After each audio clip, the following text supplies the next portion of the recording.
reicht uns alles reichlich dar zum Genuss. Der ermutigende Satz steht im 1. Timotheusbrief. Gott zeigt uns im 1. Timotheusbrief in ganz unterschiedlichen Lebensbereichen den goldenen Mittelweg auf vom Genuss. Der Mittelweg zwischen einerseits einem schädlichen Verzicht und andererseits der schädlichen Sucht. Und für das fasse ich ein paar Aussagen aus dem 1. Timotheusbrief zusammen und trage sie in eine Liste ein. Für einige wird das vielleicht auch ein Schock sein, dass der Apostel Paulus so konkrete Aussagen macht zu unserem Leben. Jedenfalls mir ist es so gegangen bei der Vorbereitung. Ich lade dich ein, dich darauf einzulassen, dass Gott heute zu dir redet und dich ermutigen, dich herausfordern, besonders in den Punkten, die dich persönlich treffen. Wir fangen an mit der Grundlage von allem. Die Bibel zeigt uns, dass Jesus Christus Gott ist. Dass das die grösste Überraschung ist. Wenn wir in der Bibel lesen, wie Jesus ist und was er gemacht hat, dann erfahren wir, wer Gott ist. Wir sehen vor allem seine Liebe zu seinen Freunden, sogar zu seinen Feinden. Wie wir vorher in der Lesung gehört haben, Gott ist unser Retter. Er will, dass alle Menschen gerettet werden. Und es gibt nur einen, der uns wieder mit Gott verbindet. Das ist Jesus Christus, der sein Leben für uns angegeben hat. Und er tut uns befreien aus der Macht vom Bösen. Der Glaube an Jesus bewirkt in uns,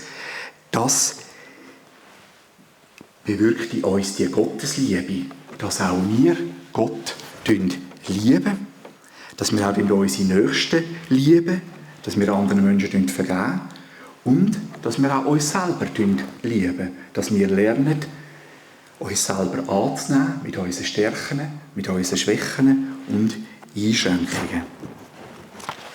Das ist der göttliche Genuss, den habe ich in der Mitte eingetragen. Jetzt ist es auch so, es gibt aber auch einen schädlichen Verzicht, nämlich dann, wenn wir auf Gott verzichten. Der Apostel Paulus schreibt von Menschen, die ohne Gott und ohne Moral leben.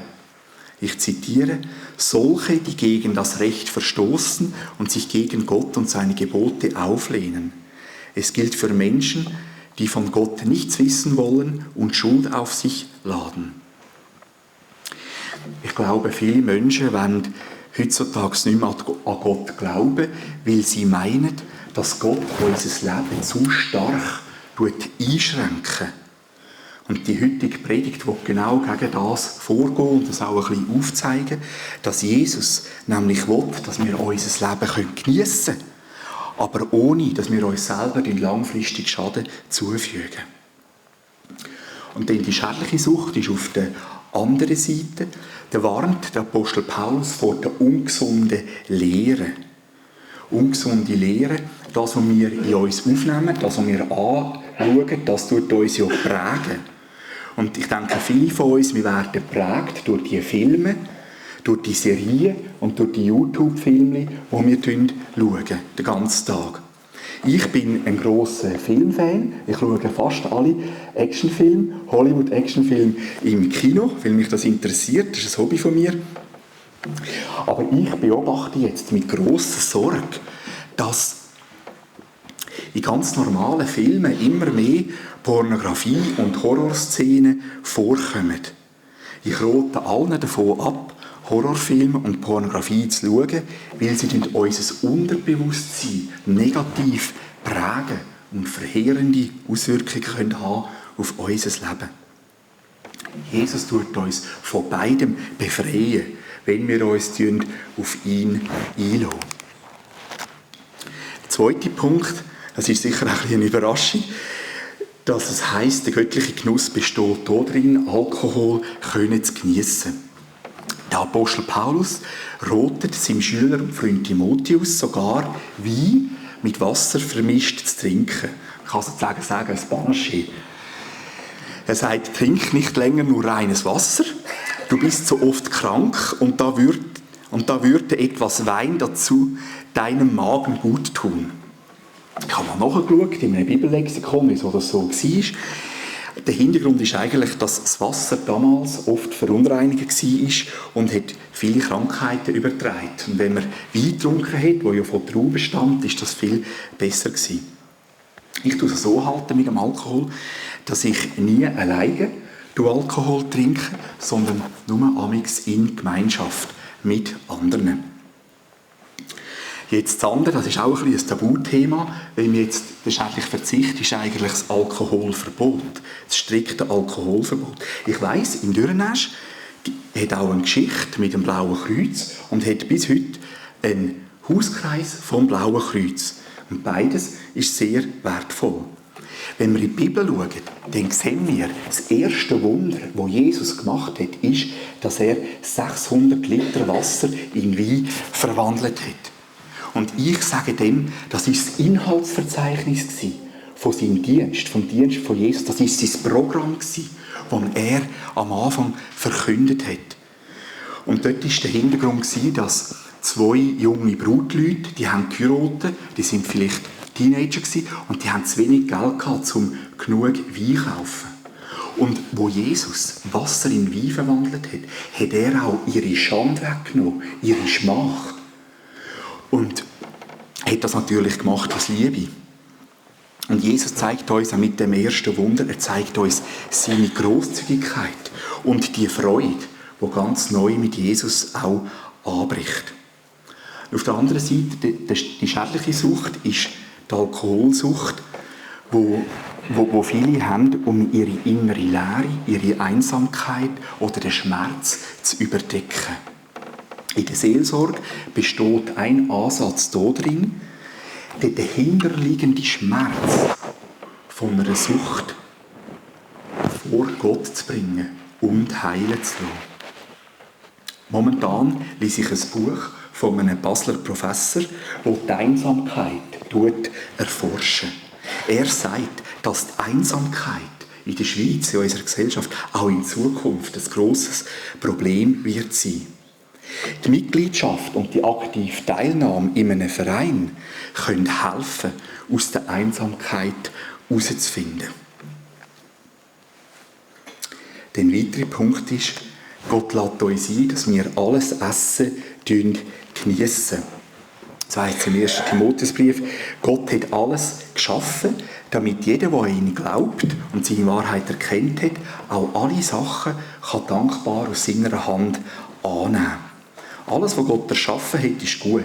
Und nichts ist schlecht, wenn wir Gott Danke sagen. Ich tue das so halten, damit ich mich nicht überesse. Wenn ich auswärts eingeladen bin, an einer Hochzeit oder an einem Apero oder der Kirchengemeinde und mit anderen essen, dann tue ich vor allem ein bisschen probieren. Aber daheim schaue ich, dass ich nicht zu viel Süßes esse. Und meine Frau Christina sagt mir das schon im Laden, kauf nicht immer Süßes. Der Apostel Paulus macht noch ein lustiges Wortspiel, dass er sagt, wir sollen uns nähren durch das Wort vom Glauben und von der guten Lehre. Ich mache das so, dass ich jeden Morgen das Kapitel in der Bibel lese und nachher mit Gott meinen Tag bespreche. Im Gebet.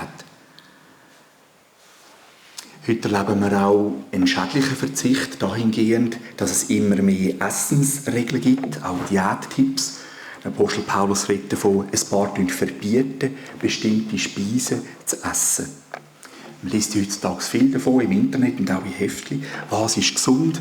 Soll ich mich vegetarisch ernähren, vegan oder Keto und so weiter? Die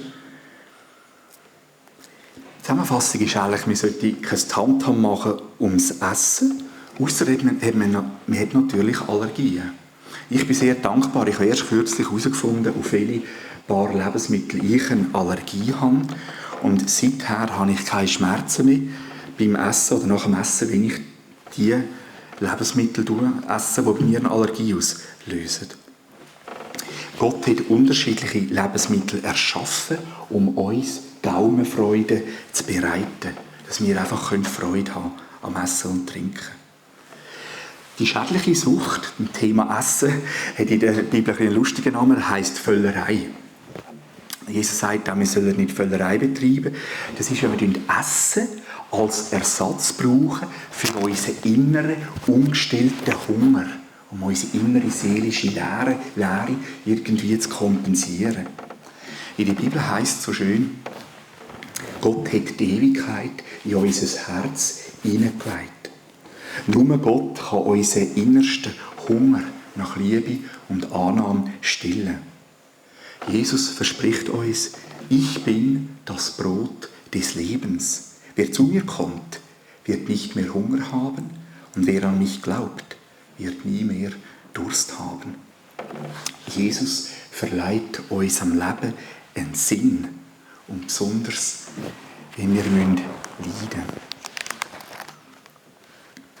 Der nächste Punkt, den ich ein bisschen kürzer fasse.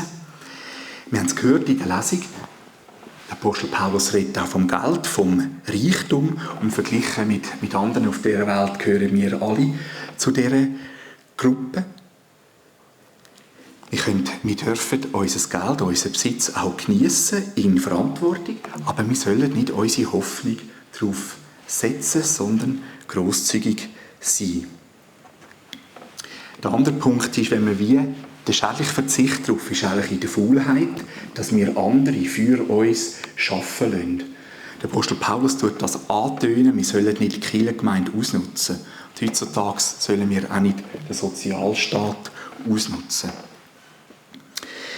Auf der anderen Seite, die schädliche Sucht besteht darin, eigentlich die Hoffnung auf den Reichtum zu setzen, geldgierig zu sein. Wie können wir dieser Falle entgehen? Ich denke, wir können das machen, indem wir uns das Wertvollste verschenken, nämlich unsere Zeit.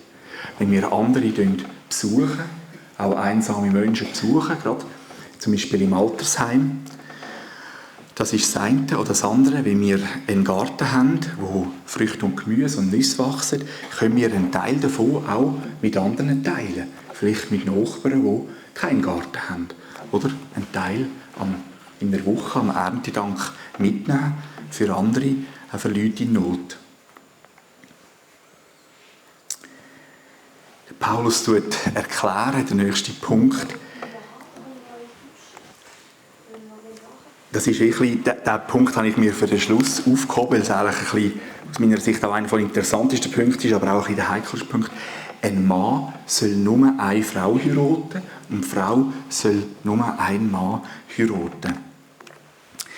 Dass eigentlich in der Bibel die Einehe das Ziel ist und dass wir die Sexualität in der Ehe leben. Für uns heute ist das ein Schock, weil das die Grundlage von unserer Gesellschaft in Frage stellen. Zur Zeit vom Alten Testament und auch noch zur Zeit von Jesus im Heidentum ist es eben möglich gewesen, dass ein Mann mehrere Frauen gleichzeitig heiraten konnte. Und in ein paar nicht-christlichen Kulturen gilt das bis heute. Die lebenslange Einehe ist eine riesige Würdigung für die Frau. Jesus hat die Einehe etabliert und damit die ganze Welt für immer positiv verändert. Viele von meinen Freunden befinden sich leider momentan in der Midlife-Crisis, in dieser Krise in der Mitte des Lebens, die etwa zwischen 35 und 55 Jahren ist. Und sie leiden auch teilweise in ihrer Ehe aufgrund von gigantischen Spannungen. Wenn du Ehepaare kennst, denen es ähnlich geht, kannst du für sie beten. Du kannst auch anbieten, mal ein Gespräch zu führen mit jemandem, dass einer der Partner vielleicht ein paar Tage bei dir übernachten kann, um ein bisschen Druck und Dampf, Überdruck aus dem Ehesystem rauszunehmen. Der schädliche Verzicht von der Ehe besteht im Eheverbot. Der Apostel Paulus tut das erwähnen, dass ein paar Lügenredner und Verführer ein Eheverbot postulieren. Die verbieten zu heiraten. Die katholische Kirche verbietet ihren Priester zu heiraten, was teilweise gewaltige Probleme auslöst. Ich bete dafür, dass wir noch erleben dürfen, dass das Zölibat abgeschafft wird und die katholischen Priester dürfen heiraten. Das wird indirekt auch uns betreffen. Weil ein Paar treten aus der reformierten Kirche aus, wegen dem Missbrauchsskandal in der katholischen Kirche. Auf der anderen Seite ist die schädliche Sucht besteht eigentlich in der Vielehe mehrere Partner gleichzeitig. Wo meine Frau Christina in den vergangenen Monaten oft im Spital war, ist mir folgendes Motto wichtig geworden: Besser einen Freund als eine Freundin zu treffen. So habe ich mich oft am Abend mit Freunden austauscht und ihnen meine Situation geschildert und sie haben auch gebetet für mich und mich ermutigt. Und führe mich nicht in Versuchung. Ich rate allen dazu, Dating-Plattformen zu löschen. Was mir auch hilft, ist zu wissen, dass Jesus mich mehr liebt, als eine Frau sie je könnte. Und dass nur seine Liebe mich zutiefst erfüllt und mich sättigt, weil er für mich gestorben und auferstanden ist und meine Schuld getragen hat. Die Zusammenfassung ist der göttliche Genuss. Am Schluss vom 1. Timotheusbrief fasst der Paulus nochmal alles zusammen. Du aber, Mensch Gottes, fliehe diese Dinge. Das heisst sowohl der schädliche Verzicht als auch die schädliche Sucht. Auf der Folie 1 weiter, bitte. Nochmal eins weiter. Strebe aber nach Gerechtigkeit, Gottesfurcht, Glauben, Liebe, Ausharren und Sanftmut. Das heisst Geduld. Das heisst, strebt danach, Jesus besser kennenzulernen und sein Wort von der Bibel besser im Alltag umzusetzen. Das wird unseren Charakter positiv prägen. An dieser Stelle noch eine Unvollständigkeitserklärung. Die Liste ist nicht abschließend. Hochspannende Aussagen zum Gebet, die Würdigung von der Frau als Mutter oder Witwe und von den Kirchenpflegern werde ich ein anderes Mal näher behandeln. Gott gönnt uns den Genuss von Essen und Alkohol trinken, Sexualität in der Ehe, Geld in Verantwortung und die Grundlage auf der Grundlage vom Glauben an Jesus. Beispielshaft sehen wir an dem 1. Timotheusbrief, dass die Bibel eine gesunde Ethik, gesunde Verhaltensweise vertreten, die uns dienen und die uns langfristig glücklich macht, ohne uns zu zerstören. Jesus hilft uns dabei, durch seinen Heiligen Geist, dass wir sowohl uns wollen und uns auch können dran halten. Falls wir in einem oder mehreren von diesen Punkten scheitern, bietet er uns seine Vergebung und auch Kraft an, wieder neu anzufangen. Besonders im Bereich der Sucht gilt die Ermutigung aus dem Alten Testament. Denn 7-mal fällt der Gerechte und steht doch wieder auf. Wobei die Zahl 7 steht einfach für viele, viele Mal. Und dank Jesus sind wir gerecht vor Gott. Dank Jesus darfst du die Ermutigung für dich persönlich annehmen und sagen, auch wenn ich einmal falle, auch wenn ich Niederlagen erlebe in meinem Leben, darf ich sagen, denn 7-mal fällt die Gerechte oder der Gerechte und steht doch wieder auf. Manchmal braucht es mehrere Anläufe, um von einer Sucht loszukommen. Aber es lohnt sich auf den Weg von der Freiheit zu begeben. Jesus geht uns voran auf unserem Lebensweg. Er nimmt uns an der Hand. Er löst in uns einen Prozess aus, dass wir immer mehr vom Verzicht und von der Sucht wegkommen und in den Genuss hineinkommen. Er hilft uns auch dabei, unter anderem durch die Kirchengemeinde, wo unsere zweite Familie werden kann, unsere Kirchenfamilie, auch durch sein Wort von der Bibel und Beziehungspflege im Gebet. Der Apostel Paulus hat das am eigenen Leib erfahren. Er ist vom Christenverfolger Saulus zum Apostel Paulus geworden, weil er die Liebe von Jesus selber erlebt hat. Wegen dem hat er geschrieben, umso reicher habe ich dann die Gnade, man kann sagen, die Liebe des Herrn Jesus erfahren. Er hat mir den Glauben und die Liebe geschenkt, wie sie nur in der Verbundenheit mit Jesus Christus zu finden sind. Denn das steht unumstößlich fest, darauf dürfen wir vertrauen. Jesus Christus ist in diese Welt gekommen, um uns gottlose Menschen zu retten. Ich selbst bin der Schlimmste von ihnen. Doch gerade deshalb war Gott mit mir ganz besonders barmherzig. An mir wollte Jesus Christus zeigen, wie groß seine Geduld mit uns Menschen ist. An meinem Beispiel soll jeder erkennen, dass wirklich alle durch den Glauben an Jesus Christus ewiges Leben finden können. Gott aber, dem ewigen König, der unsterblich und unsichtbar ist, dem alleinigen Gott, gebühren Lob und Ehre in alle Ewigkeit. Amen.